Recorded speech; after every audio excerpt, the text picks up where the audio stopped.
My name is Stephen Wood. I am the secretary of the organisation here. This is Tools for Solidarity, and I've been involved in this organisation for nearly 30 years as a volunteer.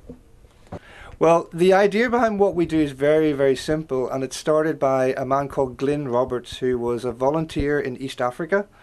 And the story goes that he was back in England talking to his mother, and he was explaining how hard the life was for ordinary working people, how little they had. They didn't have a hammer to bang a nail into a piece of wood. They didn't have a saw to cut the piece of wood.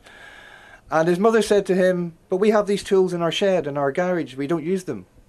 And he thought, well, if it's true for us, it must be true for millions of people throughout the UK. And he estimates that there are over 50 million unused hand tools. So he had the idea to get students in a college that he was teaching in to collect these tools that people do not use and do not want. And he had links with Tanzania. So he started an organisation in 1978 called Tools for Tanzania.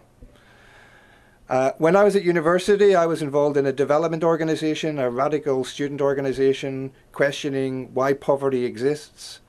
And it was very depressing. You learn all of the mechanisms of injustice and the mechanisms of how transnational corporations just destroy people's lives, and you feel you can do nothing about it. And then I heard of this idea of tools. And I was inspired because this was something that I could first of all do here. I didn't need to go to Africa to do this kind of work. But it encapsulated all the ideas of concern for the environment, making people think and question about why poverty exists. But it was practical solidarity as well. It was an opportunity to help some of the poor